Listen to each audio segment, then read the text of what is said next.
Hello, I'm Sam Lichtenstein, Stratfor Director of Global Security Analysts at RANE. This podcast is brought to you by Worldview, RANE's premier digital publication for objective geopolitical intelligence and analysis.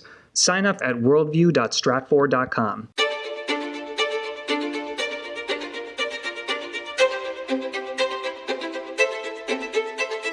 Let's talk about Shanghai. Or rather, let's talk about China's zero COVID policy and how it's affecting the city. This is the Essential Geopolitics podcast from RANE, and I'm Emily Donahue.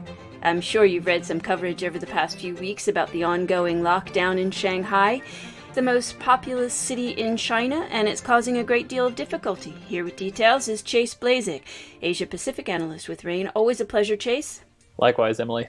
So let's jump right in. There's been a lot of talk in the news about the Shanghai lockdowns, especially its impact on supply chains and even potential social unrest, if that could be something like that in China. What's the latest? Yeah, I understand your hesitance about throwing the social unrest term around in China because it tends to be a pretty high bar for something like that happening. But there is indeed quite a bit of I should say disruptions going on many fronts in Shanghai. So we had the announcement on March 27th of a 9-day, 2-phase lockdown, which was to start the very next day on March 28th. It did, but at the April 5th end date, they kept the lockdown going. Then a few days before April 20th, they being the authorities, mentioned that they were aiming to stop the spread of COVID-19 outside of quarantine, so outside of quarantine hotels and hospitals, etc., by the 20th of April. That deadline came and went. They announced a similar deadline for the 26th, stopping spread outside of quarantine. That came and went. So Shanghai is still under lockdown, and the best estimates by the China watchers I'm seeing is that this lockdown is going to last through mid-May, and the economic impacts of it are going to ripple throughout the summer in China. And the infections in Shanghai are indeed trending downward, but the spread outside of quarantine, which is that bar the authorities are using, that's persisting. Obviously, we're seeing labor flows restricted here. Most people are restricted to their homes or their residential compounds, and very few are allowed out of their neighborhoods. Early on in the lockdown, this prompted a lot of panic buying and food supply chain issues. And then later on, as those were starting to get resolved, authorities noted they would be quarantining and restricting the movement for delivery drivers, which are the ones delivering food to these folks who are cooped up in their homes. So there have been supply chain issues throughout on a domestic level, of course, and you've got rich Chinese and rich foreigners in Shanghai getting their food deliveries on time with a little extra money.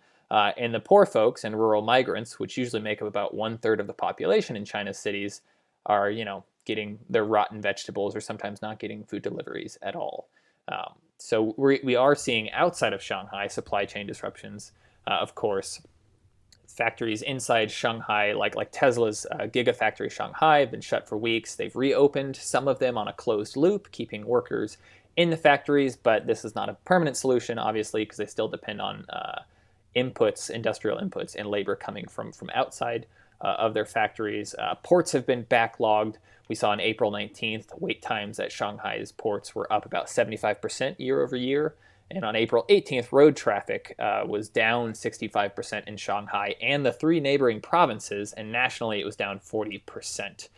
So aside from those obvious supply chain disruptions, this is a big deal because Shanghai is such an international hub for China. It's a financial hub, a manufacturing hub, and of course, it is what I consider and most consider to be the most international city in China. Lots of foreigners and rich Chinese, and they are not accustomed to hardship. So when this city is locked down, people are particularly mad about this, and we are seeing unprecedented levels of neighborhood protests, nothing really citywide yet, but protests sort of seeping through the cracks of the censorship regime on social media, which is what we're seeing, giving us an idea of what's going on in Shanghai. As you mentioned, it's a huge manufacturing center, the region around Shanghai. I've read that new COVID outbreaks in Beijing could lead to that pivotal city being locked down as well. Is that even possible? I mean, wouldn't that just create huge economic and potentially governmental impacts for China? Yeah, it's a great question. Lots of folks are asking it. As far as economic impacts, Beijing just frankly doesn't matter as much as Shanghai because it is more more inland and just not as much of a manufacturing hub. But politically, you are 100% correct. Shutting down the capital city of China would be, from an image perspective, China would lose a lot of face on the international community that, COVID has struck the heart of China. So there's that aspect of it. And then, of course, there's the internal image aspect of it, in that because Beijing is the heart of government in China, and there are so many ministries there and officials, they already sort of have a free pass in society. They zoom around Beijing in their blacked out cars and generally don't have to follow a lot of the rules everyone else does. They get special treatment. So if Beijing was locked down and people were cramped up in their tiny Beijing apartments while the officials were sort of traveling wherever they like, this would only aggravate that sort of unrest. But it's still unclear if Beijing is going to lock down. Their symptomatic cases daily are approaching 30 or 40, which is about what Shanghai was approaching right before they locked down. But Beijing's asymptomatic cases are not anywhere near Shanghai's. Shanghai was reporting 1,500 to 2,500 a day, and Beijing's reporting very few at all. That said, Beijing overall is following the same trajectory sort of policy decisions that Shanghai did before the lockdown. They first had small building lockdowns and then some localized testing, then citywide testing, and now cases are rising because they are testing. So it's following a lot of the same trajectory, but it's still unclear because of that asymptomatic case number if they will lock down. But as in Shanghai and in so many other Chinese cities, if they lock down, it will be a snap announcement. One night they announce it, the next morning the lockdown starts. And as we've seen in Shanghai, it may not end for a month or 2 months. Authorities in Beijing are also likely to implement a stricter lockdown than Shanghai, because despite what international health analysts are saying, what Beijing has taken from the lockdown in Shanghai is that they weren't strict enough. And so they need to double down, do a tighter lockdown, and hopefully, if there is a lockdown of Beijing, it will be over much, much sooner.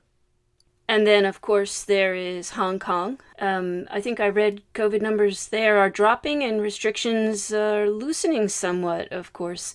Hong Kong has been or was a couple of years ago, a hotbed of unrest. How's it projected to fare amid what's going on in the other two cities? Yeah, Hong Kong is a bit of a unique case because it tends to be governed a little bit differently than other cities in China. Hong Kong tends to get a little bit more slack.